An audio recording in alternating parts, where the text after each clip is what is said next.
When's the last time you got all of what you wanted? 6'4", blue eyes, loves camping. And none of what you didn't? With his ex-girlfriend.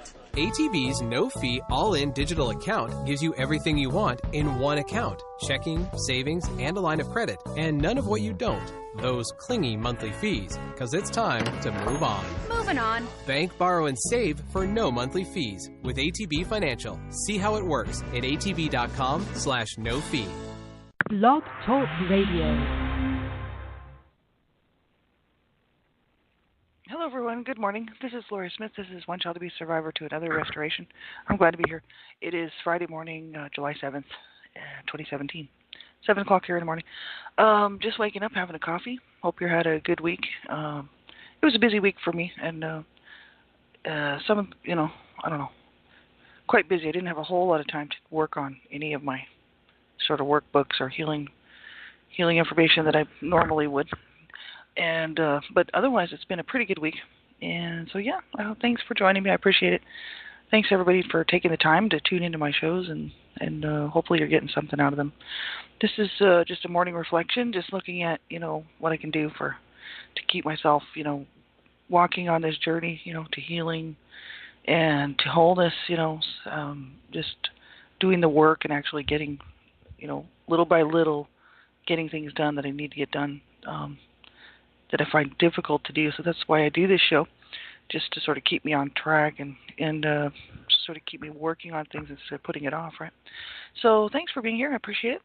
And if you're a survivor of abuse and you're listening and you're not sure if you're safe enough to be listening, make sure that you are in a safe place before you listen to my stuff or anything like this, really, because you can be triggered and then it just, have a miserable day, or it just can cause you to kind of go backward in your healing journey, and you don't want to do that. So make sure you're safe enough to be listening to anything like this, whether it's my stuff or anybody else's out there, dealing with abuse and abuse issues and past trauma and stuff like that. So if you're not sure how to know whether you're safe enough or not, the ASCA, Adult Survivors of Child Abuse Survivor to Thriver Manual is an awesome workbook. It's free online, and just go to their website. It's Adult Survivors of Child Abuse Morris Center Program, ASCA Survivor to Thriver Manual. And the first chapter is like safety first, and it's like 60 pages long. But it's really worth reading, and it's worth getting the information, right?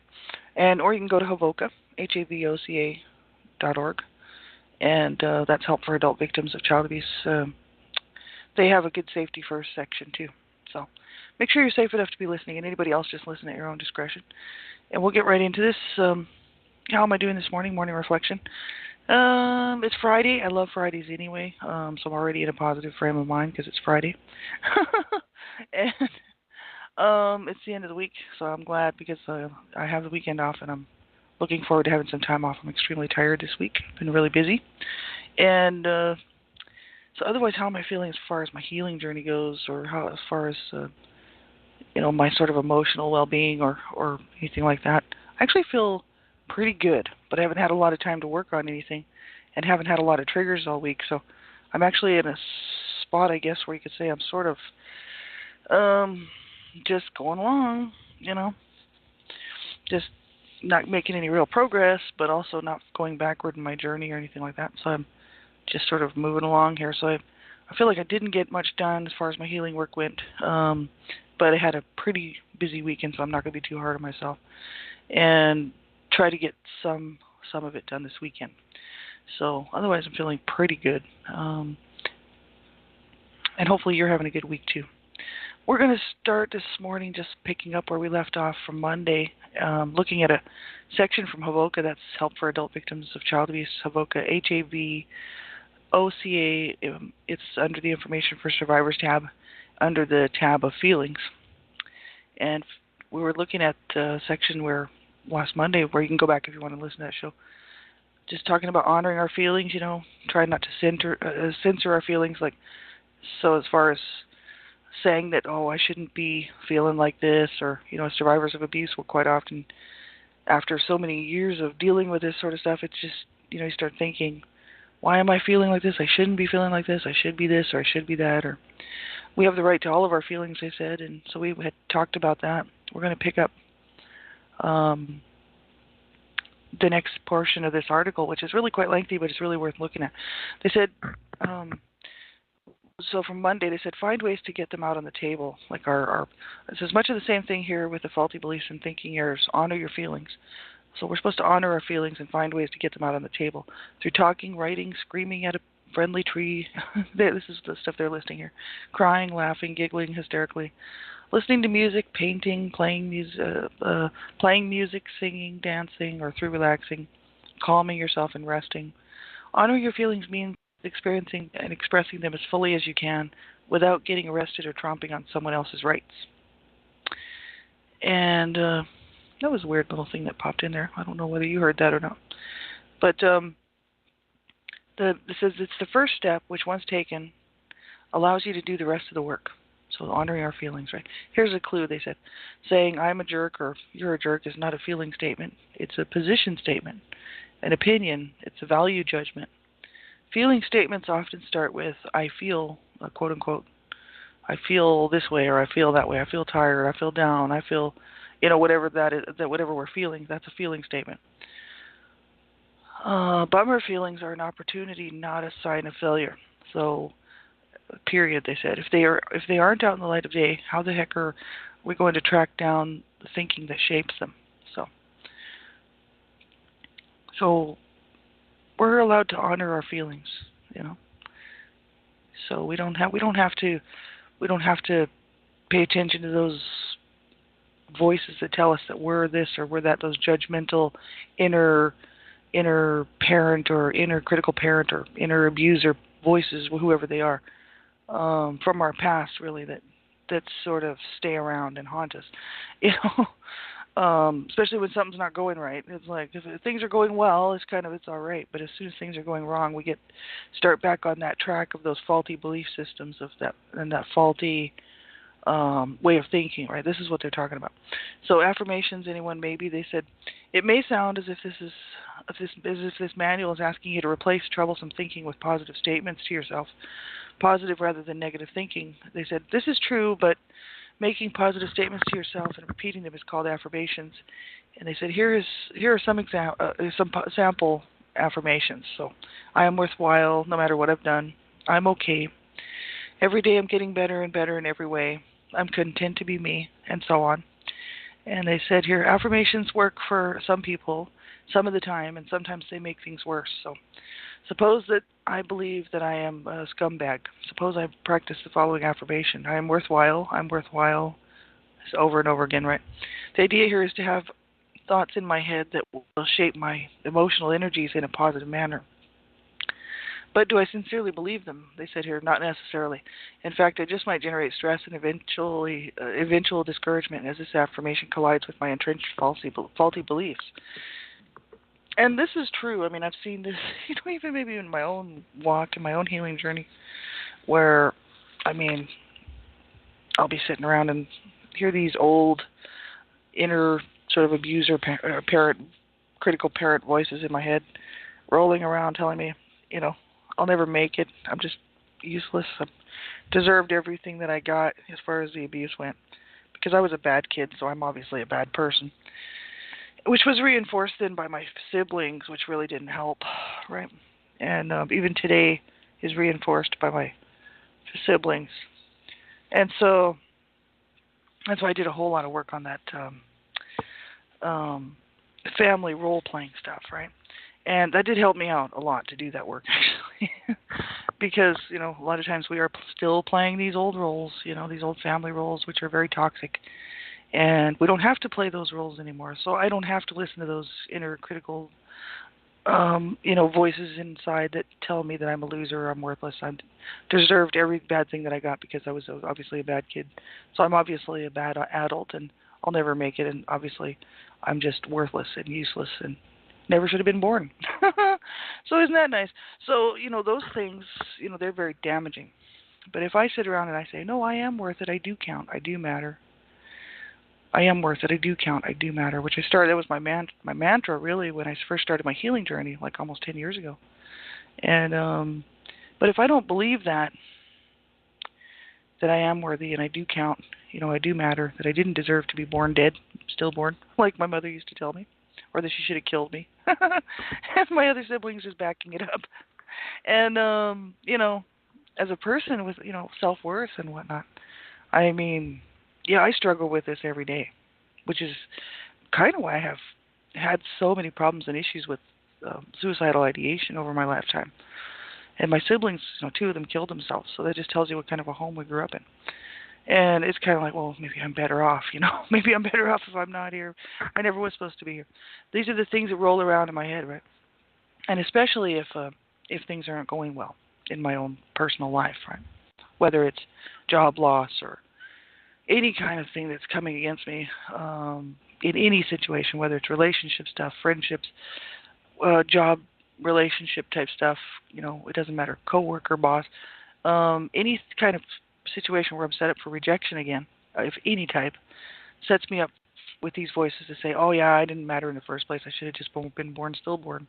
And I deserve the abuse that I got, and I deserve to be raped as a child and all this horrible stuff, right? I deserve to be beaten to a pulp. You know, it's kind of, these things are really, really harsh when you come down to it. I mean, I'm laughing now, but, you know, I wasn't laughing then. And it's just this, it's so twisted, you know, that we should be stuck with these thoughts, these faulty systems of belief and faulty thinking systems. This was not our fault, my friends. If you're listening this morning, this was not our fault, you know. It was not my fault that my parents chose to abuse me and my siblings, you know. But I'm not speaking for my siblings, I'm speaking for myself. But the thing is, you know, I mean, no, we did not deserve that. So why then do I torture myself with these faulty belief systems that I'm worthless and I'm useless? And everybody has hard times. Everybody has rejection. Everybody has to deal with rejection, even people who were not abused. So, you know, I'm going to have to learn how to deal with this stuff. This is where I was, you know, 10 years ago saying, okay, I'm going to live. I am worthy. I do count. I do matter, you know. And I deserve everything that everybody else deserves, which is a good quality of life, you know. Then I'm going to have to go out and do it. Nobody's going to do it for me. So I started to say over and over again, I am worthy. You know, I'm worthy. I do count. I do matter. And I started to really believe it because I'm like, well, this is true. It's absolutely true. That other stuff is false, faulty belief systems, faulty ways of feeling about myself because I was made to feel that way as a child, right? And I kept it on all the way, and as a teenager and as a young adult, right? It just kept going on and on and on. Nobody in my family ever really showed me the proper love and care that they should have, including my siblings, because we were all abused, right? So, yeah, no, we all definitely are toxic towards each other. We have no support. None of us have any support. They don't have support, and I don't either as far as the family goes, right? It's not like they pull together and stick together for, you know, over me, even though I went public with my stuff. You know, they still don't. They're just toxic as well, and they don't help each other either. There's only 2 left, right? Maybe 1 now. I'm not sure. But we're just dwindling down, which is, I mean, that's life. But the thing is I'll never get that support that I needed from them. Have to look somewhere else for it. So then it has to come from within, because I can't wait around for people to be helping me with this stuff. I need to do it, you know. So I decided, okay, you know, I'm going to have to change the way I feel about myself. I'm going to have to change the way that I think. It was completely warped and twisted. It is wrong, you know.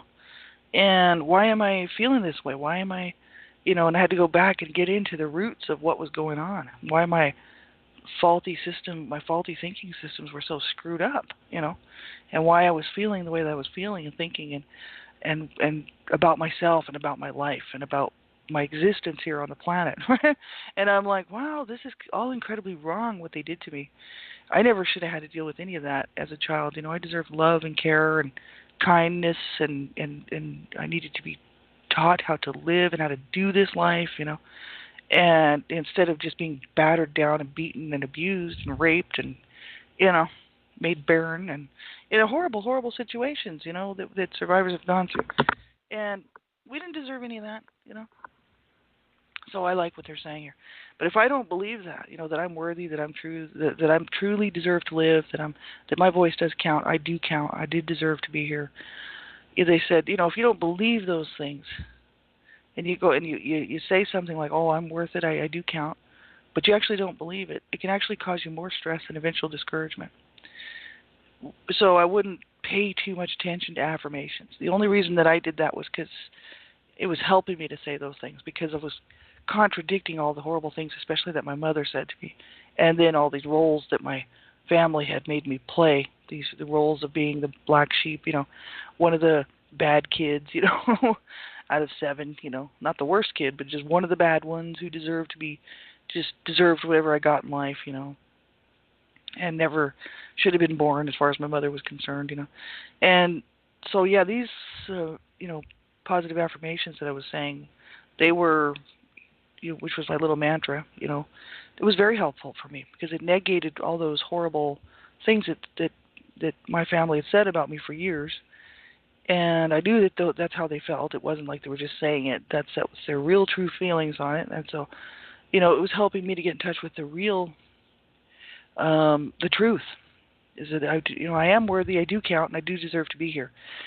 But just to go around saying a bunch of positive affirmations, if they don't make sense, they can actually cause a lot of damage. So that's why I don't worry too much about those positive affirmations. I'd like to look at them, but I'll change them if I need to work for me. So that's what I would say for you.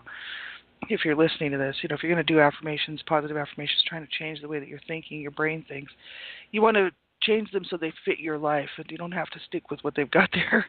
You can change it to what makes sense to you, that you actually know is true in your life about you, So I think that's important. So they said here, past events such as incidents of sexual victimization or the occasions in which traumatic thinking gets started. I would say this is actually a website that actually is geared a lot to sexual abuse, but they said in the beginning of this website really that this is for anybody who's been abused. It's not just for child sexual abuse, right? They said, but so the abuse is traumatic. So they said these are the occasions in which traumatic thinking gets started. So the continuation of those patterns of self-injury are the cause of emotional distress in the present. So yeah, because I run around this, or was running around just believing that I was worthless, that I didn't deserve to be alive, that I deserved every bad thing that I got, which I knew weren't true. But these things, they stay with you because it's very toxic, It becomes a way of thinking, especially if things aren't going well, and I'm not doing so well in my personal life or whatever. Then it reinforces it. So then all I'm doing really is keeping these thought patterns around, which are really just more patterns of self-injury, because I should know better than to listen to that garbage that's rolling around in my head, And I'm stuck with the flashbacks. I can't do anything about that. To push away those feelings and those flashbacks is to be in denial, and I'm not going to do that. I'm not going to deny anything. You know what I mean? Like that's allowing my abusers to get away with what they got away with. Forget it, But it's hard. It's really, really hard. So they said here, sexual victimization, I'd say, or any kind of abuse, right? It's not the only source of self-defeating beliefs and thinking, but it does act as a kind of mental poultice, activating and strengthening much of the mental pollution that's already present. And I would say any kind of abuse, It's the source of self-defeating beliefs. I mean, that could be verbal abuse, emotional abuse, psychological abuse. Well, that's all part of a physical abuse and sexual abuse anyway. But even if it's just someone hasn't been physically abused or hasn't been sexually abused, but they've been verbally battered or emotionally wounded, that's the stuff that really messes a person up. The physical stuff, I can kind of get over, right? Because my body healed. They didn't kill me, so I'm still here. But the real problem is what's going on in my mind and in my heart, And that's the emotional distress. So I would say that, that's the real hurtful stuff, right? Absolutely horrific. So they said these patterns of thinking are then applied to the whole range of experiences of your life. We take those ways that we thought, those patterns of thinking, and take them into our adult lives and apply them directly to every situation. That's why that whole idea of self-sabotage is a real problem for survivors of abuse. I know for me it is, and I have to watch that all the time. Self-sabotage. I'll self-sabotage everything. I'll sabotage relationships with people, friendships with people that I love dearly, job situation. I have to really monitor myself to make sure that I'm not sabotaging everything, because that's what I do. I was destroyed as a child, so I destroy everything around me. You know what I mean? And I don't do it in a necessarily angry way, but I just make sure that nobody gets close, and I don't have to then deal with any rejection, you know.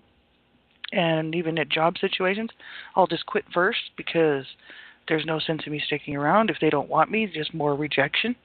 And you know, or if I think somebody's going to become abusive to me, then it's just like, you're out of my life. I'm not dealing with you, because I don't allow people to abuse me anymore. Which is smart, right? But the thing is, you know, this self-sabotage they're talking about here, they said that these self-sabotaging mental processes are not written in stone, and you can free yourself from them. There is a way out. The way out does not depend on the external events of your life. They said, be they good or bad in your assessment. The way out is in rethinking and upgrading the obsolete positions that you have taken about yourself and your life. That's very true. A few years back, actually, right after I had started my healing journey, I had a situation I talked about on quite a few of my Blog Talk Radio shows here a long time ago. That this lady, I was upset about it. I was going to quit my job, and this lady was like a life job coach, right? And she was talking to me on the phone. I was crying. I was really upset, and I have some weird background noise on here this morning. It's a little bit strange, but this lady was like, "Well, you can keep running if you want to," you know, because I told her I was going to quit. And I wasn't going back. And she's like, well, you can keep running if you want to. It's your choice. Because I had told her a little bit about my background, being abused and growing up abused as a child. And she's like, you've probably just been running your whole life, but you just don't realize it. She said, you can keep running all you want. You can keep running. It's your choice. Or you can face it. You can go in there and face it, right? You're an adult now. You don't have to run anymore. You have rights. You have rights. You have the right to defend yourself. You have the right to get your needs met. So she had a nice chat with me, which is the first time anybody's ever shown me where I was actually self-sabotaging. And so I didn't realize that I was even doing it. That's how much of a shock it was. I was like, oh my God, I've been doing this my whole life. And that's when I started to wake up and smell the coffee. All my decisions, all my choices, and all my decision-thinking processes are coming from my 7-year-old, 8-year-old, 9-year-old, 10-year-old, 11-year-old, 12-year-old, 13-year-old, 14-year-old, et cetera, wounded, abused person that I was. So they're all fear-based, and they're all based on fear and, anger and, trauma because of the abuse, right? So we don't have to let that really be the be-all and end-all of our lives, right? I like what they're saying here. They said the way out is rethinking and upgrading the obsolete positions that you have taken about yourself and your life. Upgrading, rethinking and upgrading. That's right. That's what I did with that John Bradshaw work, especially John Bradshaw, because he's got a great section in his books. I'm not sure which one it is, but it might be I don't know whether it's the Homecoming book or whether it's the Healing the Shame That Binds You. But one of them has, I'd have to go back and relook at it because it's been a few years. Actually, those books are really good. I still have them and I should reread them. One of them has a section in there about role-playing and the roles that we take on and the stuff that leads to a lot of really faulty, messed up stuff in our lives as adults, right? And once I started doing that work, it really helped me out to see what I was doing and why I was doing what I was doing. I really had no idea. I just grew up abused, and I didn't know what was, why I'd be doing things that I was doing and why I would be thinking a certain way until I started getting in there and looking at the information. And it really helped out a lot to actually do that because it showed me where I was really screwed up, And I'm like, wow, none of this was my fault. It's horrible. So Monday we'll look at the rest of this article. Let's go. I don't know if we'll be able to finish it, but it's huge. But you can go to Havoca, HAVOCA.org. And look under their information tab under Information for Survivors and look for feelings. This is the article, Feelings.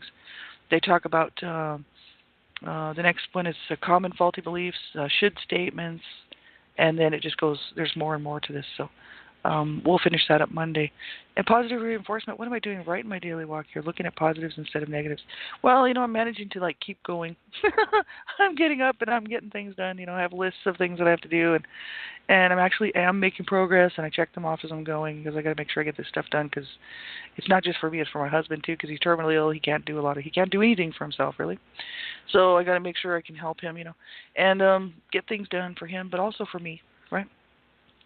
So I'm managing to get things done. Some things slip by, when I have to reschedule them and set it up again. Whatever, that's fine. I'm not going to be hard on myself. At least I'm still going and still trying and still working on things. And I think that's important, Still going. So, that's I can give myself a pat on the back for that, just to keep going, right? And then we've only got maybe about 5-6 minutes left here. About 5 minutes. There's this one section, before we start any more Havoka affirmations, because Havoka's got a ton of affirmations. And the next section about their affirmations, which I like to look at them because it helps me sort of give me something to think about as far as my healing journey goes. The next set of affirmations is that we'll cover, we'll start I don't know if we'll start them next week, but in the next few weeks we'll take a look at them. You can go to Havoka, like I said, look under their affirmations tab. The next ones up are our self-esteem affirmations. So we'll look at those. And then they've got all kinds of stuff here. You should check this website out. It's havoka.org and HAVOCA. It's really worth looking at.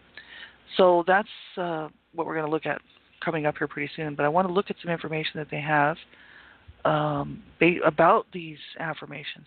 We're talking about them, and I think it's worth looking at here. Hold on one second.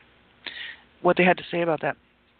They said, as far as their affirmation goes, they have top tips. So here's a collection of ideas and tips and techniques to enhance and add power to your affirmation work. So if we're going to do these affirmations, they've got some tips for us, right? Visualization, they said, add images to your affirmations. Close your eyes and use the power of your imagination to visualize a picture image of what you affirm. So in your mind, see the picture of, for instance, quote unquote, that house you want, right? Carry a mental picture of it throughout the day with you. Take an actual picture of something and post it all over your mirrors and house, and find a pleasing image on a postcard or greeting card and post these on the ceiling over your bed, just wherever we're looking, right? Picture numbers in your checkbook, $100 bills, smiles on the faces of people you love, your ideal health situation, right? We can use your imagination's intuition to create a symbolic image. They said, see your heart glowing with health, warm, glowing, healing light. Create a movie of yourself jogging through that marathon finish marker. So we can do things like visualizations. Visualizations, really, I do that with that program Your Envisioned Mind. It used to be called Forget Talking Therapy, but it's called Your Envisioned Mind. It's by Beverly Searle, and it's out of Australia. That's a really good program, but that uses visualization. That's inner child work. Visualizations were really helpful for me because if the issues of abuse is the problem that it stays in the limbic system in the brain. It damages the limbic system, and the limbic system uses pictures, not words. So when we're trying to heal, talking only does good if you can actually do some visualization work as well, because the limbic system, where all this trauma and the problems are, is in the limbic system, and you got to have pictures for that. And that's why these flashbacks and whatnot are very troublesome, because they're in the limbic system. They keep coming around and around and around because these are traumatic memories. So I had to go and learn how. I had to literally go and save myself at these wounded points of where I was wounded, and I've done that. I need to go back and actually reinforce it with them. I do visualization work. I don't know if even once a week, but at least a couple of times a month. I'll make sure that I go in and do this work, and it's very, very helpful. So they go on to talk about a little bit more about this, so you can check that out on their website. And we have about a minute left here, so we'll have to finish this up Monday. So I wish you a really good weekend. Take good care of yourself, And if you're struggling and having trouble, I always tell everybody, reach out. Don't struggle on your own. Get some help. Doesn't matter what kind of help it is, Just make sure that you get some help, trustworthy help, right? And, if you like anonymous, or counselor, therapist, whatever, just make sure you reach out and get some help, right? Don't struggle on your own. And I hope you have a good weekend. If you're having trouble, you call a crisis line. You do something. You can't get a hold of somebody, you call a crisis line. You do whatever you have to do, but you make sure you stick it out. You stick around. I'm counting on it. You got to count on yourself, man. you know.